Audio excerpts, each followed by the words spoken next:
Assalamualaikum warahmatullahi wabarakatuh. Selamat datang kembali teman-teman di channel Problem Catur. Semoga kita semua diberikan kesehatan dan rizki yang melimpah oleh Allah Subhanahu wa taala. Amin. Baik teman-teman, kali ini saya akan memainkan pembukaan catur terbaik versi FIDE yang tercatat dari beberapa Grandmaster dunia dari generasi ke generasi di beberapa event turnamen. Dan partai pertama ini putih dimainkan oleh Luke Van Wely dan hitam dipegang oleh John Noon di Hogoven 1992. Dimulai dari D4, kuda F6, dan C4. Dibalas dengan langkah G6. King Indian Defense dimulai pembukaan pertama ini teman-teman. Dilanjutkan dengan kuda C3 oleh Luke Van Wely, gajah G7, E4, D6, kuda F3, dan dibalas rokade dari hitam. Gajah K2, E5, rokade dari putih. Kuda C6, D5, kuda K7. Tekanan sentrum dari putih membuat atau memaksa hitam untuk bertahan. B4 dibalas dengan kuda H5. G3 karena tujuan kuda ini untuk menempati F4. F5 dan dibalas dengan kuda ke G5. Dilanjutkan kuda F6 dan F3. F4 mengajak pertukaran Raja G2, H8 Raja, C5, H6. Tentu di sini satu-satunya pilihan langkah kuda hanya ke H3. Namun di sini teman-teman, dari putih tidak serta-merta langsung memindahkan kuda karena diusir oleh pion. Putih dengan menjawab pion kali pion dengan tujuan sama-sama mengancam. Menteri kali pion dan kuda ke B5. Langkah yang seperti ini teman-teman, yang membuat serangan itu bertubi-tubi nanti di permainan akhirnya. Menteri B6 dilanjutkan dengan A4. Artinya dari putih di sini tetap mengorbankan kuda yang gigi 5. Pertanyaannya bagaimana kalau kuda dimakan? Langkah partai di sini dari hitam dengan membalas kuda memukul pion D5 teman-teman untuk merusak struktur bangunan pion sentrum dari putih. Jika di sini hitam memukul kuda yang di G5, maka akan datang A5. Tentu mengancam menteri harus bergeser. Dan masalahnya teman-teman, satu-satunya menteri bergeser hanya ke 6. Dipukul sekaligus mengancam D6, maka dapat benteng. Kalaupun di sini menteri ke B8 dengan tujuan mendapatkan kuda, maka tentu akan didorong pion D6, D8, kuda C7. Jika di sini dipukul, tentu sama-sama hilang atau terjadi pertukaran teman. Kalau misalnya di sini dipaksakan oleh hitam, maka langkah yang akan terjadi seperti ini. Benteng kali benteng, benteng kali benteng. Dan di sini mutlak kemenangan untuk hitam.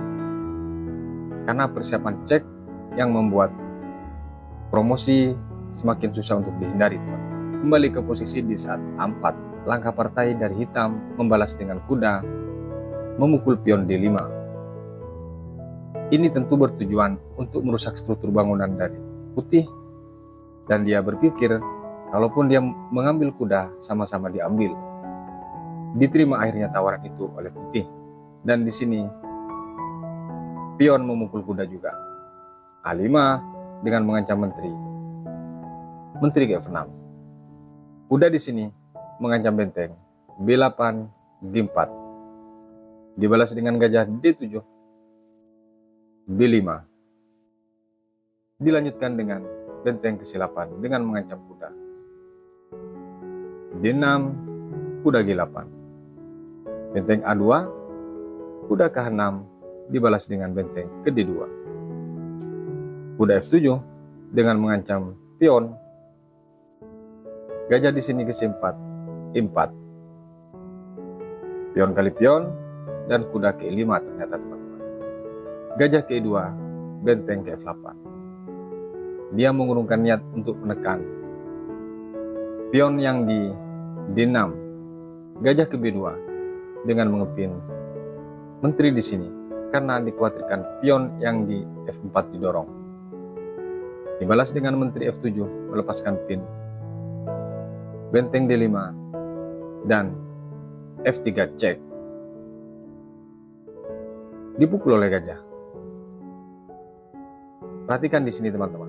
Langkah partai adalah kuda C4 dengan mengancam gajah.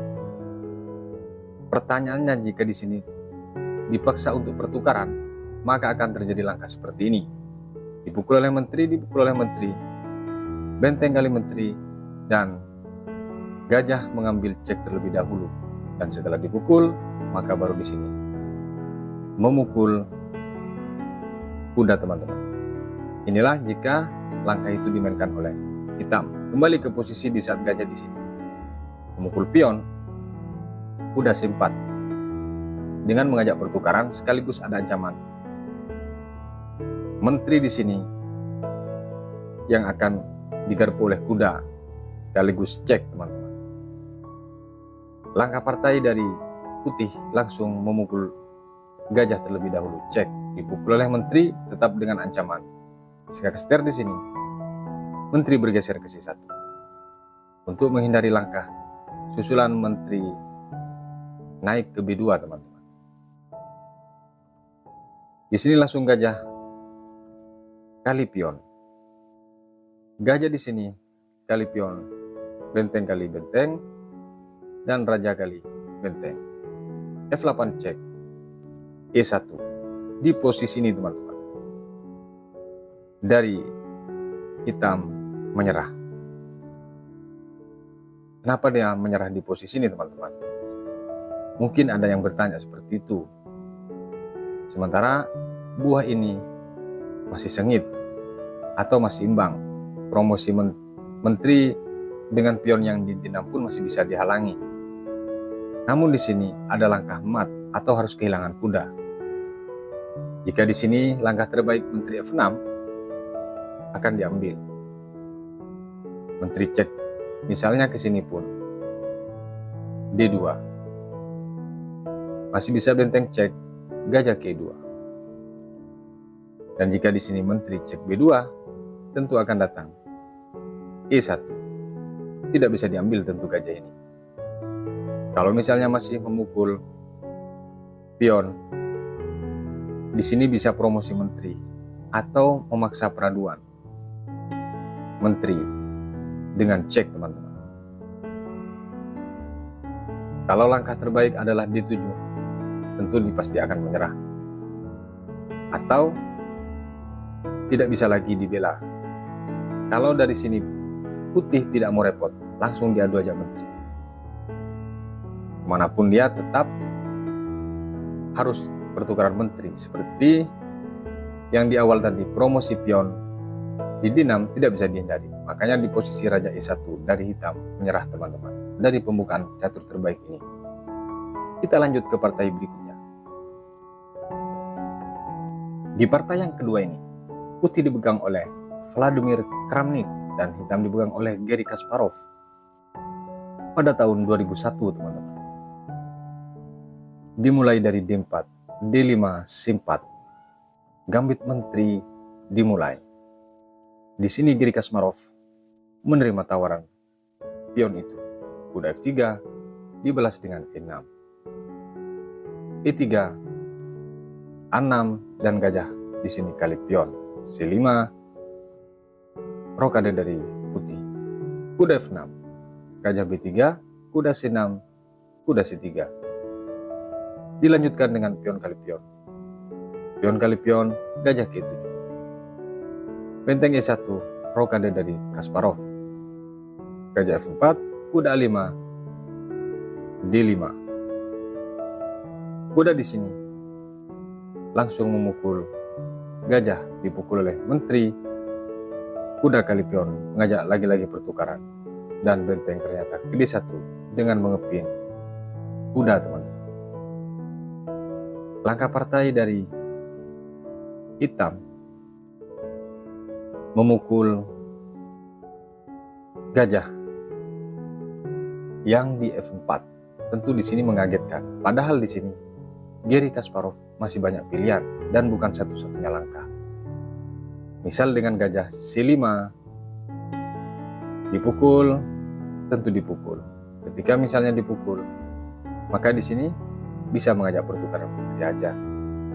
Tidak perlu mengorbankan yang lain. Kembali ke posisi di saat benteng D1. Langkah partai dari Garry Kasparov. Dia menukar menteri dengan 2 perwira ringan dengan memukul gajah F4. Sangat luar biasa hitungan dari Garry Kasparov ini, teman-teman. Sangat akurat. Diterima tawaran itu dengan dipukul menteri, dipukul oleh benteng D1. Karena sudah merasa unggul, langsung diajak pertukaran berikutnya. Kuda D5 dibalas dengan kuda G5, gajah ke F6, dan kuda di sini ke C4. Dilanjutkan dengan benteng B8, kuda A5, gajah ke D7. Meninggalkan pion tersebut, namun ketika dipukul, tentu ini jebakan. Kuda ke4 dibalas dengan gajah ke 7. Kuda C4 masih mencari celah di sini. Gajah ke B5 dan kuda di sini ke E5. Gajah ke E8, A3, B5. Kalau secara perwira hanya selisih 1, namun di sini dari Garry Kasparov tentu selisih menteri yang sangat kuat sebenarnya, teman-teman. Namun karena insting dari Garry Kasparov yang sangat tajam untuk akurasi langkah ke depannya, maka dia tukar menteri G3 dibalas dengan benteng C8, raja H1, A5, A4, A4, kuda G5, H6, kuda F3 dibalas dengan kuda F6, benteng di sini kali benteng dipukul. Sekarang hanya menyisakan 3 perwira ringan dan 1 benteng dari Garry Kasparov. Menteri F4 dibalas dengan benteng cek, H2, gajah ke D6 dengan mengepin kuda G3 dibalas, gajah C6, dan di sini G4. Kembali ke posisi di saat gajah C6. Langkah partai memang G4 dibalas oleh Kramnik. Jika di sini raja G2 dengan maksud untuk menjaga kuda ketika dipukul, maka tentu lebih hancur. Wajib dipukul dengan menteri. Dan setelah itu harus kehilangan kuda. Kalaupun di sini dicek, maka cukup dinaikkan 1 langkah. Kalau dia menjaga kuda, maka tentu akan dipaksa. Satu-satunya harus dipukul. Dan setelah dipukul, selisih 1 perwira. Kembali ke posisi di saat gajah di sini C6. Langkah partai G4 dibalas dengan Vladimir Kramnik. Benteng D3 dengan mengancam kuda. Akhirnya raja G1, teman-teman. Gajah di sini memukul kuda di posisi ini dari Vladimir Kramnik. Walaupun unggul menteri, menyerah, teman-teman. Kenapa dia menyerah sementara dia unggul menteri? Apakah tidak bisa dilanjutkan? Mungkin seperti itu pertanyaannya. Intinya kemanapun langkah dari putih, teman-teman, tetap dia harus rugi lagi perwira, teman-teman. Jika dipaksa di sini menteri memukul, akan dipukul oleh benteng. Dipukul, maka di sini dipukul lagi. Selisih 1 perwira. Kemungkinan yang lain kalau dia memukul benteng, maka datang gajah kali menteri. Dipukul. Jawabannya tetap sama. Makanya dari Vladimir Kramnik akhirnya menyerah di posisi gajah memukul kuda, teman-teman. Kita lanjut ke partai berikutnya. Di partai ketiga nih, teman-teman, putih dipegang oleh Isidor Gunsberg dan hitam dipegang oleh Max Harmonis di Frankfurt pada tahun 1887. Dimulai dari langkah E4 oleh putih dan E5, kuda F3, kuda C6, gajah C4, dan gajah ke C5, D3, D6. Pembukaan Gyucho Pianis. Ini khas dari langkah Grandmaster yang sangat populer di era 18-an. Gajah ke-3 dengan mengajak pertukaran B6, kuda D2, dan kuda F6. Dibalas dengan kuda F1 mencoba manuver langkah untuk mempertahankan dari serangan ke sayap raja. D5. Pion kali pion, kuda kali pion, menteri D2. Dibalas dengan H6. Rokade dari putih, gajah ke-6. Gajah ke B5 dibalas dengan menteri ke D6. Dilanjutkan dengan kuda G3. Persiapan untuk mengancam menteri tentu. F5, dan di sini gajah langsung kali gajah. Dipukul oleh pion menjadi jalur serang di lajur H, teman-teman. Kuda di sini langsung dipukul oleh menteri. Benteng langsung mengepin sekaligus ancaman cek. Di sini dari hitam, teman-teman, tidak mempedulikan menteri dengan langkah memukul pion A2. Jika di sini putih memilih menteri, tentu checkmate dan itu mustahil. Dibalas dengan C4 dengan ancaman kuda. Mungkin itu langkah yang sangat menjebak menurut dari langkah putih, teman. Di posisi ini malah rokade dari hitam. Langkah partai di sini, teman-teman. Dari putih menjawab gajah memukul kuda, tidak memukul menteri, karena dia tahu akan ditukar 2. Bahkan bisa checkmate, teman-teman. Kenapa? Di mana checkmate-nya? Kalau misalnya dia memukul menteri, kita akan praktekkan. Kalau di posisi ini benteng kali menteri, maka akan datang cek. Satu pilihan hanya bisa lari ke atas, yaitu ke C2. Datang kuda D4, checkmate ternyata. Luar biasa langkah yang dipersiapkan oleh hitam. Kembali ke posisi di saat hitam rokade. Langkah partai di sini gajah pukul kuda terlebih dahulu. Menteri D4 dan dibalas dengan gajah memukul kuda. Dipukul oleh pion, benteng cek. Dibalas dengan C2, A4. Raja C3 karena tidak ada pilihan langkah. Dicek lagi ke A5. Di sini banyak pilihan langkah. Langkah partai di sini ditutup dengan pion B4 oleh putih. Jika di sini raja ke C2 lagi, maka akan datang cek. Tentu di sini tujuannya untuk mempersempit langkah dari putih. Jika dia ke C3 lagi, maka cek A5. Dan kalaupun di sini putih tidak mau bergeser, maka tawarannya adalah remis. Langkah partai di sini, teman-teman, di saat posisi cek B4, karena menganggap putih unggul 1 perwira, ngapain minta remis? Mungkin seperti itu, teman.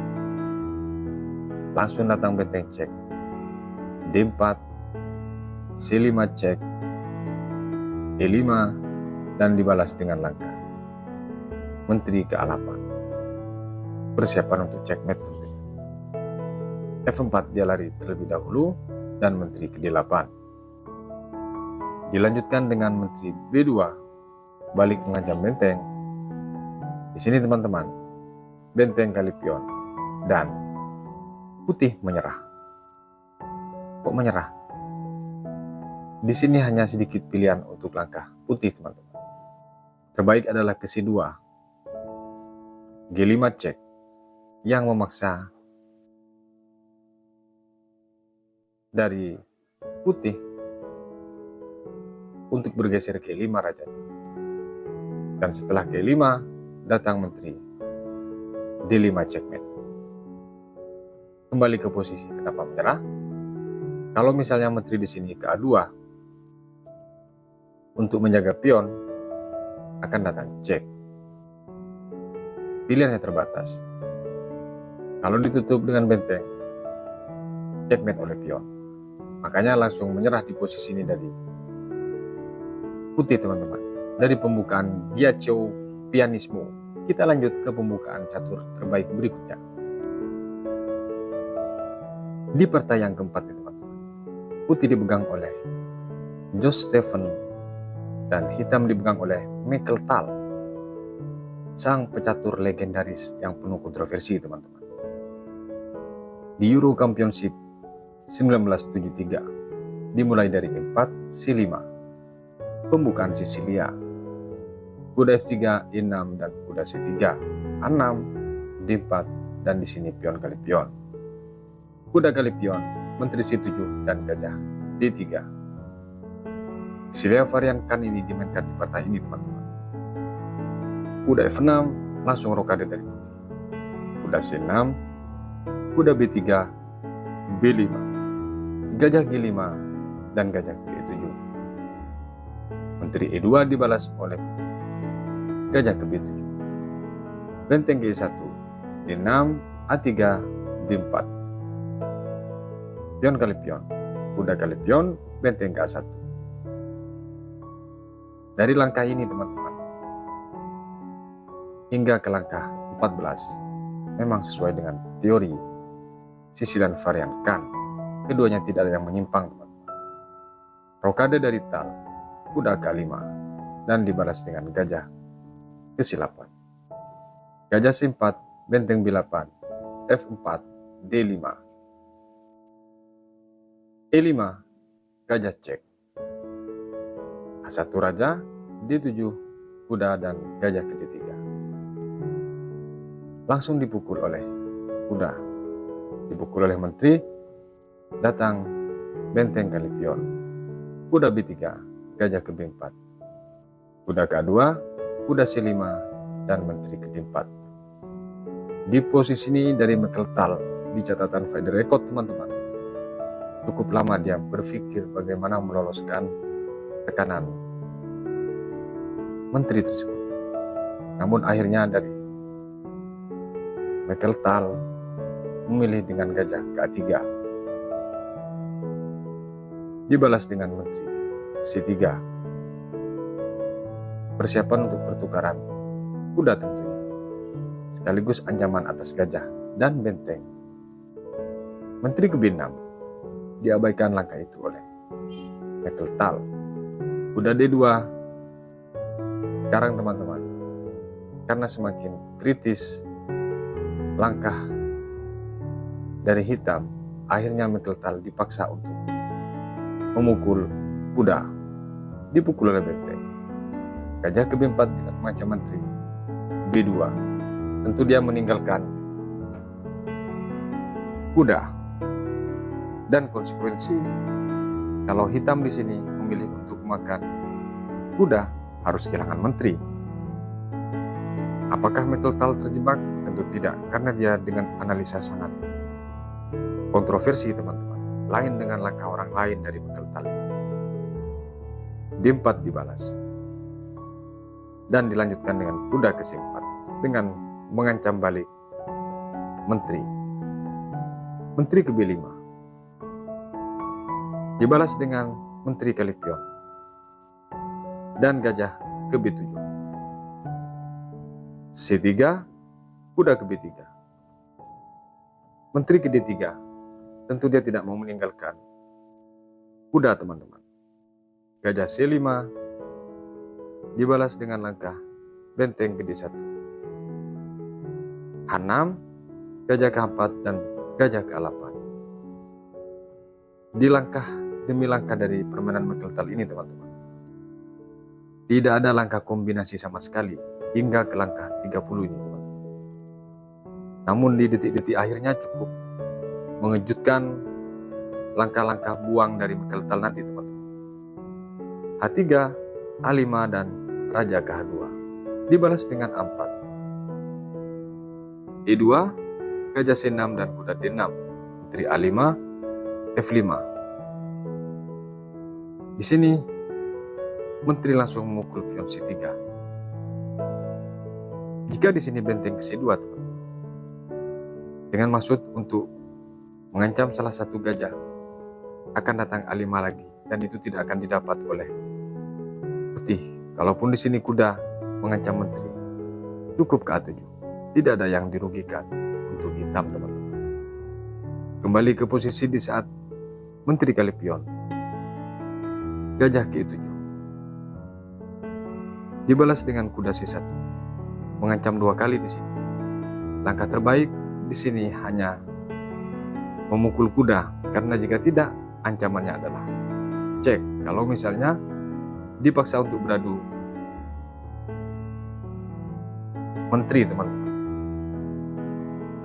Benteng di sini mukul kuda, langkah yang cukup fenomenal di posisi ini, teman-teman.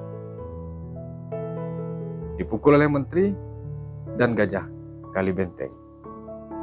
Tidak serta-merta dari Mekeltal memukul dengan raja, dibiarkan gajah tersebut dengan memainkan gajah ke E3 dan dibalas dengan raja G3 karena takut kena cek tentunya. Gajah G5, lagi-lagi ancaman checkmate. Di sini menteri C4 melindungi petak F4 sekaligus mengancam gajah. E3 dan dibalas dengan langkah G4, karena kalau dia masuk, teman-teman, tentu mat, atau paling tidak dia korban menteri. Gajah K4, langkah buang ini yang tidak dibaca oleh putih, teman-teman. Tentu di sini kalang kabut dari putih, karena ancamannya adalah checkmate. Sementara dia harus mengadu menteri, tidak bisa. Kalau misalnya gajah ini dimakan oleh raja, tentu di sini checkmate, teman. Kembali ke posisi di saat gajah 4, dijawab dengan gajah H7 ke E7, teman-teman, untuk memberikan gajah. Dan itu ternyata dari Mekeltal masih menerima gajah tersebut karena tidak bisa langkah checkmate. Kalau di sini, teman-teman, dari Mekeltal memaksa checkmate, tentu di sini akan lolos, teman-teman. Akan datang H5, H7 misalnya, G4, G6 cek, datang F6 cek, dan ketika cek di sini tentu dipukul oleh menteri. Dipukul, dan di sini memaksa raja memukul gajah, teman-teman. Lanjutan langkahnya seperti itu, tapi dari Mekeltal tidak menjalankan itu, teman-teman. Di saat gajah ke E7, ternyata seorang Mekeltal pun tidak berani spekulasi hingga habis. Dia menghitung tidak sampai ke sana ternyata, teman-teman. Dari Mekeltal memilih untuk memukul gajah. Dan di sini, teman-teman, langsung dibalas dengan langkah kuda memukul F7. Tujuannya sebenarnya untuk menyelamatkan tekanan dari hitam, sekaligus menyerang. Di sini datang H5 cek. Kalau dimakan, tentu ancamannya checkmate juga, teman-teman. Ternyata tetap dimakan. Gajah ke 8 dengan mengepin kuda. G4. Kalau misalnya di saat diancam ini dipukul oleh pion, maka dipastikan checkmate. Kembali ke posisi. Raja G4 dibalas oleh putih, dan di sini pion kali pion cek. Dipukul oleh raja, G6 cek. Dibalas dengan G4. Sementara di sini ancamannya ketika kuda ini diangkat tentu harus cek.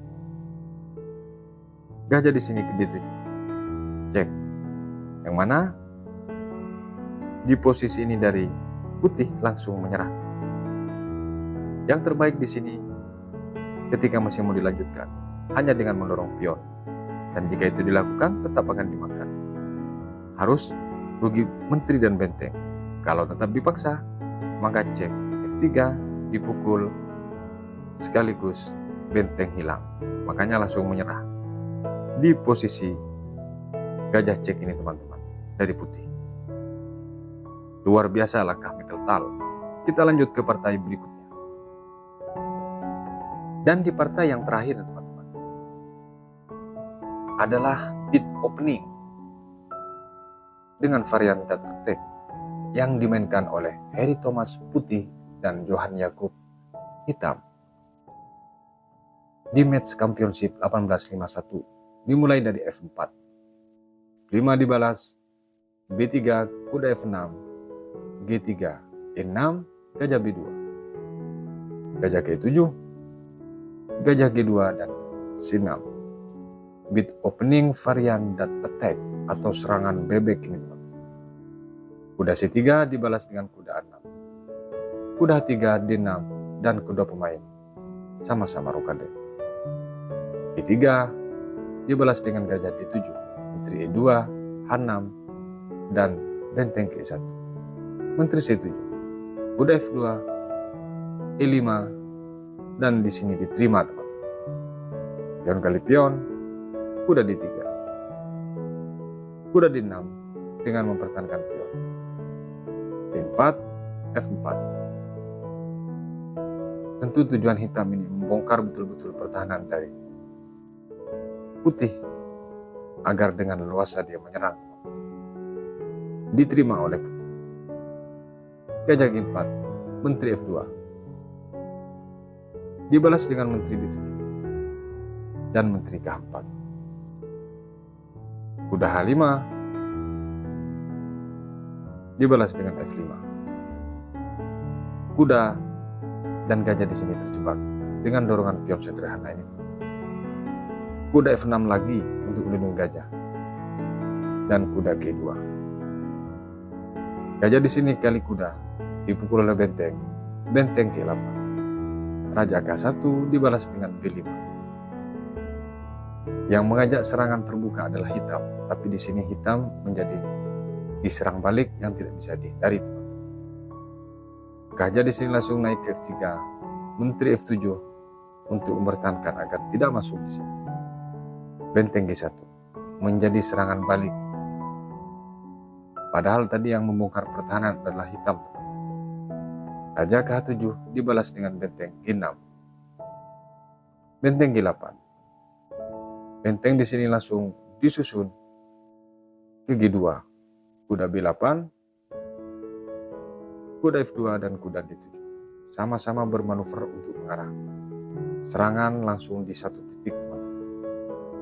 D3 dibalas dengan H8 raja. Gajah C1. Gajah ke7 dan gajah ke5. Menteri ke F8. Sepertinya di sini dari hitam sudah dipaksa hanya untuk bertahan. Dia hanya mondar-mandir. Tidak ada langkah yang bisa dimainkan. Menteri di sini ke-3 dibalas dengan kuda langsung kali gajah. Dipukul oleh menteri. Kuda G6 balik lagi mengancam. Dan menteri ke-3 Jika di sini Raja K7 teman-teman, maka akan datang D4 untuk melepaskan penjagaan pion ini. Ketika dipukul E5, kuda harus bergeser. Kalau kuda di sini ke D7 atau kemanapun, datang kuda G4 dengan ancaman, yaitu pion H6 akan diserang habis-habisan. Ketika dipukul oleh menteri, maka di sini tetap dipukul cek, yang mana dipaksa untuk dipukul. Ketika dipukul, langsung checkmate. Kembali ke posisi di saat menteri H3, langkah partai gajah di sini ke A3 dengan memaksa untuk pertukaran, namun tahu maksudnya dari putih bahwa itu hanya mengalihkan dari serangan pion H6. Gajah langsung memukul pion H6. Kuda ternyata dia bergeser ke H7. Gajah cek di sini dengan memaksa pertukaran, dipukul oleh benteng. Benteng kali benteng, dan di sini menteri kali benteng. Benteng di sini kali menteri dan dipukul oleh raja. Di posisi ini sebenarnya sudah boleh menyerah dari hitam untuk menghemat energi, namun dilanjutkan dengan langkah memukul benteng teman-teman. Kuda G4, gajah C1 masih mencari celah karena dia merasa unggul satu perwira.